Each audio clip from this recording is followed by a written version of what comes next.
Drop year बहुत सारे लोगों के लिए फ्रूटफुल इसलिए नहीं हो पाती है क्योंकि ये एक सोडा वाटर जोश की तरह रहता है। अचानक से ये फिज हुआ एंड सब कुछ फिर ठंडा गया, वापस वहीं का वहीं, और कोई इंप्रूवमेंट नहीं हुई। तो आप जहां थे आप वहीं रह गए। वन मोर नीड ड्रॉप सुनने में बहुत छोटा लगता है ना, बस एक और साल सिलेक्शन हो जाएगा, कीप ग्राइंडिंग। और कभी कभी वही एक और साल देखते ही देखते बिना पता चले 2 साल, 3 साल, 4 साल, 5 ड्रॉप तक बन जाता है। और फिर एक पॉइंट के बाद एक एग्जाम आपकी पूरी आइडेंटिटी बन जाती है। Not your personality, not your happiness, not your life, but just one exam, NEET. ये कोई मोटिवेशनल वीडियो नहीं है, एंटी नीट वीडियो भी नहीं है, बल्कि ये आपके लिए एक रियलिटी चेक है। नीट खत्म होते ही सेम डे या नेक्स्ट डे आप तुरंत अगर कोई वीडियो देखते हो तो ज्यादातर चांसेस ये रहते हैं कि आप कोई डिसीजन इमोशनल होके या इम्पल्सिव होके ले लो। आप सोच के साथ, आप एक स्थिरता के साथ वो डिसीजन नहीं ले पाते हैं। यही रीजन था मेरा ये वीडियो एक वीक बाद डालने का, ताकि आप खुद को थोड़ा स्टेबलाइज कर लो। Give your body some time, give your mind some rest, ताकि आप सारी चीजों को सही से देख पाओ before taking any decision. Coaching centres तो लगे ही हुए हैं, नीट खत्म हुई नहीं कि अगले दिन से दूसरा बैच स्टार्ट, नया बैच स्टार्ट। तो इस वीडियो में हम बहुत सारे क्वेश्चंस के बारे में बात करेंगे। कितने मार्क्स पे आपको ड्रॉप लेना चाहिए, कितने ड्रॉप्स रीजनेबल हैं, किसी बिल्कुल भी ड्रॉप नहीं लेना चाहिए, डॉक्टर्स की असली लाइफ कैसी होती है, और सबसे अनकंफर्टेबल क्वेश्चन कि क्या आप सच में डॉक्टर बनना चाहते हो या फिर बचपन से बस कंडीशन किए गए हो कि डॉक्टर बनना ही सक्सेस है। बिकॉज ट्रस्ट मी, ये सारे डिसीजन आपको बहुत ही लंबे समय तक इम्पैक्ट कर सकती है। हाय गाइस, वेलकम और welcome back to my channel beyond BDS. Video से थोड़ी भी क्लैरिटी मिले तो लाइक, शेयर एंड सब्सक्राइब करना बिल्कुल मत भूलना। सबसे पहले एक चीज क्लियर कर लेते हैं, ड्रॉप लेना ऑटोमेटिकली गलत नहीं हो जाता है। बहुत सारे ऐसे स्टूडेंट्स हैं जो जेन्युइनली इंप्रूव करते हैं। बहुत सारे स्टूडेंट्स हो सकता है लास्ट मिनट पे कुछ ऐसी इमरजेंसी आ गई हो, या फिर वो पैनिक कर गए हो, या कोई भी उनकी ऐसी कोई वैलिड रीजन हो जिस वजह से उनका एग्जाम जो है वो ठीक नहीं गया हो। कुछ लोग का कट ऑफ थोड़े से मिस हो गया, कुछ लोग 11th-12th कहीं ना कहीं डिस्ट्रैक्ट हो गए या उन्होंने टाइम वेस्ट कर दिया, कुछ लोगों को प्रॉपर गाइडेंस नहीं मिली और काफी लेट रियलाइज हुआ, या फिर फैमिली इशू हो सकती है, हेल्थ इशू हो सकती है, बहुत सारी चीजें हो सकती हैं। तो हर केस में ड्रॉप लेना आपका गलत नहीं है। और ऐसे स्टूडेंट्स के लिए one discipline drop can absolutely change your life. But problem तब स्टार्ट होती है जब ड्रॉप एक स्ट्रेटेजिक डिसीजन नहीं, एक इमोशनल रिएक्शन बन जाती है। और ऑनेस्टली इंडिया में आजकल मल्टीपल ड्रॉप्स बहुत ही ज्यादा ग्लोरीफाई होने लगे हैं। आप कमेंट्स देखोगे तो 4th drop warrior, 5th drop king, last तक फाइट मारते रहो जब तक एग्जाम ना हो जाए। ऑनलाइन ये सब बातें बहुत ही मोटिवेशनल लगती हैं। अचानक से वो एक रश जो है आपके अंदर, आपको फील होता होगा कि अरे वो कर सकता है तो मैं क्यों नहीं। रियल लाइफ में ईयर्स मैटर करते हैं, रियल लाइफ में आपकी मेंटल हेल्थ मैटर करती है, रियल लाइफ में मनी मैटर करती है, रियल लाइफ में आपकी खुद की लाइफ जो है वो वैल्यू है उसकी, वो मैटर करती है। और इंसान के पास जो सबसे बड़ी कमोडिटी है ना, सबसे बड़ा आप कह लो आपके पास जो एसेट है ना, वो आपका टाइम है। तो कोई भी ड्रॉप ऐसा नहीं होता है कि अच्छा एक और साल दे देते हैं। आप ये समझो कि आप अपने लाइफ का, आई डोंट नो आप री इनकारनेशन में आप बिलीव करते हो, यानी दूसरी जन्म, ये वो जो भी चीजें हैं, बट इस लाइफ का आप एक पूरा साल किसी एग्जाम को दे रहे हो, तो you better be dead serious about that thing. या फिर आप बहुत ही सूझबूझ के साथ एक प्लान लेके, एक स्ट्रैटेजी लेके आप तब वो ड्रॉप करो। एक और बात, ये जो रीजंस है ना कि इस बार पेपर बहुत टफ आया, ये कोई रीजन नहीं है। ये रीजन आप दूसरों को दे सकते हैं, ये रीजन आप अपने पेरेंट्स को दे सकते हैं, रिलेटिव्स को दे सकते हैं, बट डीप डाउन आपको पता होना चाहिए कि आपकी क्या रियलिटी है, आपका क्या प्रेपरेशन था।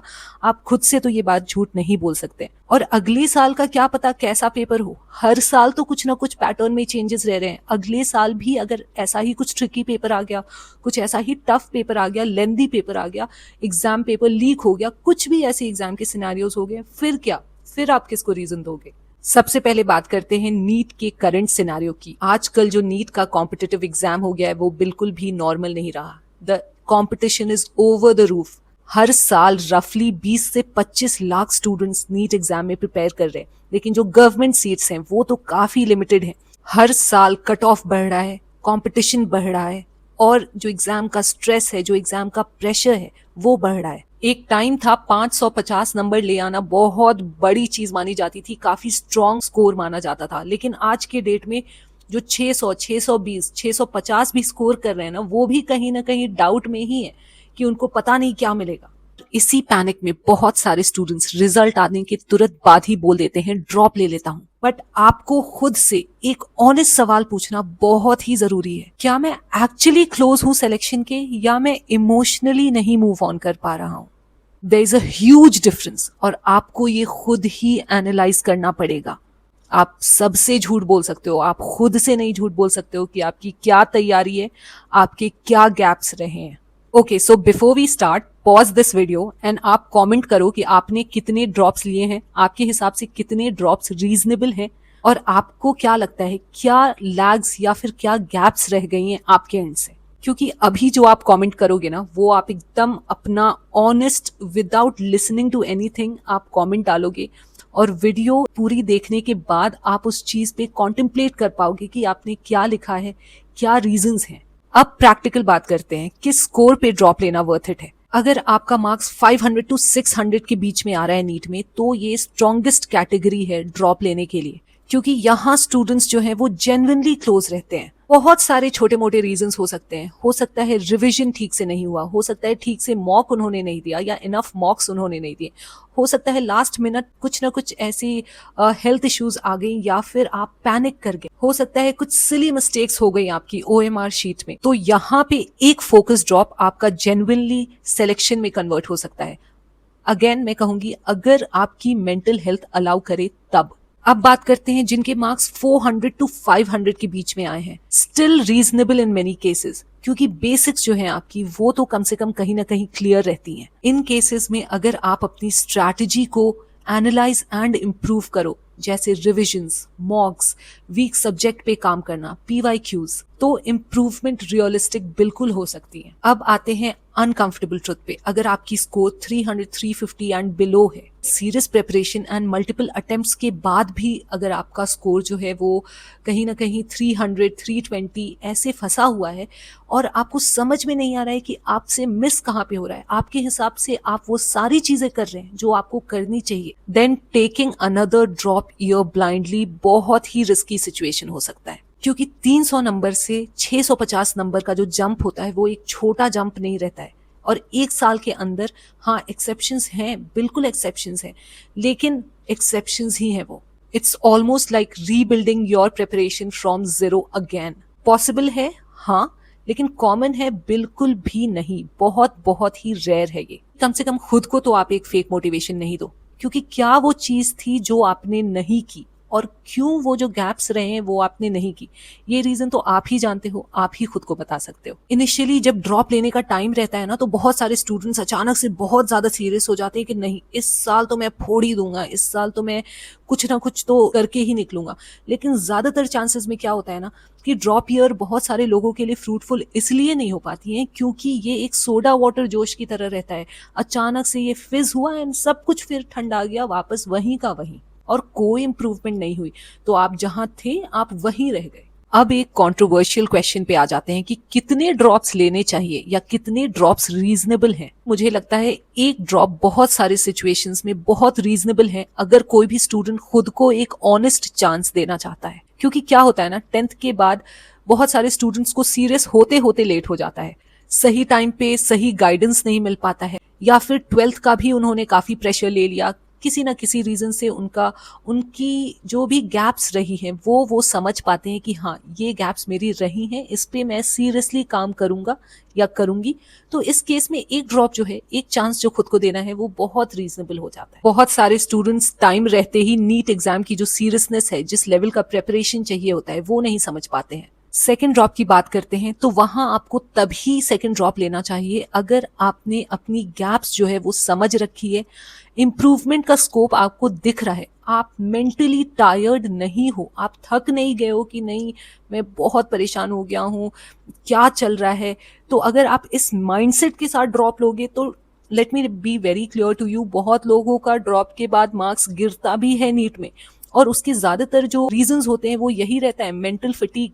अगर आपका 450 नंबर आया है तो 580 कहीं ना कहीं रियलिस्टिक लग रहा है, अगर आपका 520 आया है तो 650 कहीं ना कहीं रियलिस्टिक लग रहा है, अगर आप डेडिकेशन के साथ काम करो तो। ये एक प्रोग्रेसिव ग्रोथ हो गई। तो आपको समझ आ रहा है कि यहाँ पे मुझे ग्रोथ दिखाई दे रही है, बट 3, 4, 5, 6, 7 ड्रॉप्स, यहाँ पे आपको सीरियस सेल्फ एनालिसिस की जरूरत है। चलो ट्रांसपेरेंटली कैलकुलेट करते हैं। मान लेते हैं कोई स्टूडेंट 17-18 साल में ड्रॉप उन्होंने लिया, 3 साल का ड्रॉप रहा, तो बाय द टाइम वो 3 साल खत्म होता है तो वो 21-22 साल के एज के रहते हैं। 21-22 साल के एज में आप एमबीबीएस में जाते हो तो बाय द टाइम 5.5 साल का कोर्स है, तो बाय द टाइम आप वो कोर्स फिनिश करते हो तो आप कहीं ना कहीं 26-27 साल के हो जाओगे। आज की डेट में बस एमबीबीएस तो काफी रहा नहीं, तो आपको पीजी करनी पड़ेगी, आपको स्पेशलाइजेशन करना पड़ेगा।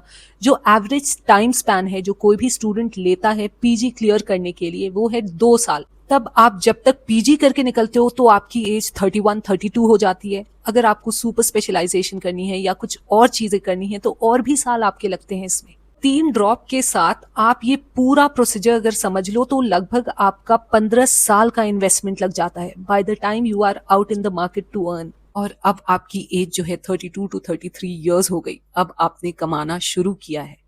और एवरेज ह्यूमन लाइफ एक्सपेक्टेंसी आपको पता है आज के डेट में 60 to 65 ईयर्स है, मतलब आपने 50% से ज्यादा लाइफ अपनी इस चीज को दे दी है। तो ये सारी चीजें आप सोच के चलो before sacrificing your ears emotionally. अब आते हैं मोस्ट इंपॉर्टेंट क्वेश्चन पे, क्या आप जेन्युइनली डॉक्टर बनना चाहते हो या आप इस प्रोफेशन में बस money, respect, status, social validation, parental approval इस रीजन से आ रहे हो? और प्लीज ये आंसर ऑनेस्टली करना, मुझे नहीं खुद को, क्योंकि इंडिया में अगर आप देखो ना तो बस 2 करियर ऑप्शंस ऑन रिपीट बस आपको सुनने को मिलेगा बचपन से, डॉक्टर्स या इंजीनियर्स। डॉक्टर की लाइफ सेट होती है, डॉक्टर को बहुत रिस्पेक्ट मिलता है, डॉक्टर बन जाओ लाइफ सेट है, बहुत पैसा है, और धीरे धीरे वो बच्चा यही सोचने लग जाता है कि शायद यही मेरी ड्रीम है, विदाउट रियलाइजिंग कि we are all a part of that social conditioning. एक ब्रूटल ऑनेस्ट क्वेश्चन खुद से पूछो, अगर मेडिसिन में पैसा, रिस्पेक्ट एंड सोशल वैलिडेशन ना हो तो क्या आप फिर भी ये लाइन चूज करोगे? क्योंकि डॉक्टर बनना बस नाम के आगे डॉक्टर लगाना और व्हाइट कोट पहन के घूमना नहीं होता है, एक बहुत ही डिमांडिंग लाइफस्टाइल चाहिए होती है उसके लिए। सोशल मीडिया पे आप अगर देखोगे तो लोगों ने अलग लेवल पे रोमांटिसाइज कर रखा है इस मेडिसिन प्रोफेशन को, और रियलिटी क्या है? 36-36 घंटे की बिना सोए हुए ड्यूटी, खाने का टाइम नहीं मिल रहा है, सोने का टाइम नहीं मिल रहा है, हर दिन वही रूटीन है। कभी इमरजेंसी कॉल्स है, कभी एग्जाम्स हैं, कभी मॉक्स हैं, कभी प्रैक्टिकल्स हैं, मेंटल बर्नआउट हो रहा है, आप अपने फैमिली फंक्शंस मिस कर रहे हो, आप अपने फ्रेंड्स के साथ हैंग आउट करना मिस कर रहे हो, जितनी भी सोशलाइजिंग एक्टिविटीज हैं वो आपने खुद के लिए अबैंडन कर रखी हैं। NEET is just an entrance gate, grind continued ही रहती है, और पीजी में आके तो और भी कई ज्यादा। तो before sacrificing your youth for it, understand the life attached to it. ये बस एक डॉक्टर टाइटल को आप मत समझो, इसके साथ जो आपकी एक लाइफ आती है वो आप समझो। ज्यादातर स्टूडेंट्स ना डॉक्टर इमेज चेज कर रहे होते हैं, डॉक्टर की लाइफस्टाइल नहीं। और जब भी कोई बोलता है ना कि एक प्लान बी लेके चलो, बहुत लोग का इतना स्टिग्मा अटैच्ड होता है प्लान बी से, पता नहीं क्यों, कि अरे प्लान बी लेके चल रहे हो, फेलियर हो, फेलियर की नजर से लोग देखने लगते हैं। बट प्लान बी वीकनेस नहीं है। NEET at the end of the day एक एंट्रेंस एग्जाम है, वो आपकी आइडेंटिटी नहीं है। और आपको अगर तब भी ये लगता है ना कि नहीं, I really want to heal people, यही मेरा पैशन है, तो बस डॉक्टर बन के आप हील नहीं कर सकते हो। Nurses heal people, psychologists heal people, researchers heal people, paramedical staffs heal people, NGO में जो काम करते हैं दे चेंज लाइव्स। बिलीव करो या नहीं करो, लेकिन इस सोसाइटी में आप वो रिस्पेक्ट से अपनी ईगो को अटैच कर रखे हो। तो healing does exist in many forms. बहुत लोग एक टाइम पे जो नीट फेलियर से टूट गए थे, आज कंप्लीटली डिफरेंट पाथ पे बहुत खुश हैं। फाइनली बात करते हैं सबसे सबसे ज्यादा इंपॉर्टेंट टॉपिक पे। Nothing, absolutely nothing is bigger than your physical and mental health. आपका दिमाग सही है, आपका शरीर सही है, तभी आप कुछ भी कर सकते हो लाइफ में। तो ये बात आपको समझना पड़ेगा। आप ठीक हो, आपकी तबीयत ठीक है, आपका मेंटल हेल्थ ठीक है, तब गाड़ी है, तब पैसा है, तब सारी चीजें हैं। आप ही ठीक नहीं हो तो कुछ भी मैटर नहीं करेगा फिर। No exam is worth destroying yourself for. वो नीट हो, वो यूपीएससी हो, या वो कुछ भी एग्जाम हो। अगर एग्जाम प्रेपरेशन ने आपको एंशियस, आइसोलेटेड, एकदम ही इमोशनली नम्ब, गिल्टी या डिप्रेस्ड बना दिया है, तो इस बात को बहुत ही सीरियसली लो आप। लाइफ है ना बहुत बड़ी है एक एग्जाम से। इस पॉइंट पे आपको लग रहा होगा ना ये नहीं हुआ तो कुछ नहीं है लाइफ में आगे, बट ऐसा नहीं है। राइट नाउ आप बाहर से वो पिक्चर वो फ्रेम आप नहीं देख पा रहे हो। बहुत कुछ है लाइफ में करने को, लेकिन आपके लाइफ से बढ़कर उस किसी भी एग्जाम को आप वेटेज मत दो। और जो लोग आपसे जेन्युइनली प्यार करते हैं ना, पेरेंट्स, सिबलिंग्स, फ्रेंड्स, वो आपको हैप्पी एंड हेल्दी देखना चाहते हैं, सिर्फ एक टाइटल के साथ साइलेंटली सफर करते हुए नहीं देखना चाहते हैं। एक लाइन याद रखना, everyone who's happy is not a doctor and every doctor is not necessarily happy. Before taking another drop या before taking a drop, ये सारे ही पॉइंटर्स को आप एनालाइज करो। ये देखो कि आप कितने क्लोज हो सिलेक्शन से। ये देखो कि आप फिगर आउट कर पा रहे हो या नहीं कर पा रहे हो, कि क्या गैप्स रहे हैं, आपका प्लान क्या है, आपका स्ट्रैटेजी क्या है, क्या गाइडेंस में कहीं से कमी रह गई है, और क्या मुझे डॉक्टर लाइफ की रियलिटी पसंद है या बस मैं वो एक डॉक्टर इमेज चेस कर रहा हूँ। किसी के वैलिडेशन से कुछ नहीं होने जाने को है। ये लाइफ आपको जीनी है, आपको देखनी है कि आपको कैसा लाइफ बिताना है। आप क्या रेडी हैं इतने पढ़ाई के लिए या नहीं रेडी हैं? अगर आप आज ही फ्रस्ट्रेटेड हो, परेशान हो प्रेपरेशन से, तो आगे आप समझ लो कि यही चीज होने वाली है, because this is not going to end. ये करियर टाइम डिमांड करता है, ये करियर डिमांड करता है कि आप बहुत इनपुट देते जाओ एक बहुत ही लंबे टाइम के लिए। 12-15 साल तो आपको बिल्कुल लगाने ही पड़ेंगे। तो स्ट्रेटेजिकली डिसीजन लेना, इमोशनली बिल्कुल भी नहीं। तो ड्रॉप लो अगर your marks support it, your mindset supports it, your family financial condition supports it, and you genuinely want this path. Not because की सोसाइटी ने कन्विंस कर दिया है आपको कि नीट के बियॉन्ड कोई दुनिया नहीं है और नीट से बड़ी कोई चीज नहीं है। और खुद के मेंटल बीइंग को प्रायोरिटाइज करके डायरेक्शन चेंज करना फेलियर नहीं, मैच्योरिटी होती है कभी कभी। डॉक्टर बनने से पहले आप पेशेंट मत बन जाओ। सक्सेसफुल पीपल हर करियर में है। आपको शायद इतने कंडीशनिंग के बाद टाइम ही नहीं मिला है to sit with yourself and analyse कि आप किस चीज में जेन्युइनली अच्छे हो। बस एक डिग्री से आपकी इज्जत बंद ही नहीं होनी चाहिए। हर प्रोफेशन में लोगों की इज्जत है। किसी भी प्रोफेशन में कोई कुछ भी अच्छा कर रहा है, आज आपकी मम्मी क्या कर रही हैं, आपके पापा क्या कर रहे हैं, आपके टीचर्स जो कर रहे हैं, आपके और रिलेटिव्स क्या कर रहे हैं, क्या आप उनकी रिस्पेक्ट नहीं करते हो? रिस्पेक्ट हर जगह है, पैसा हर जगह है। आप अपना जो डिसीजन है वो अपने स्ट्रैटेजी के हिसाब से लीजिए। इमोशनली ड्रिवन डिसीजंस बिल्कुल मत लीजिए। आई होप किसी को तो ये वीडियो हेल्प करे, किसी को तो इससे थोड़ी क्लैरिटी मिले और उनको सही डिसीजन लेने की जो ताकत है वो आए। Alright, see you in the next video. Bye bye, take care.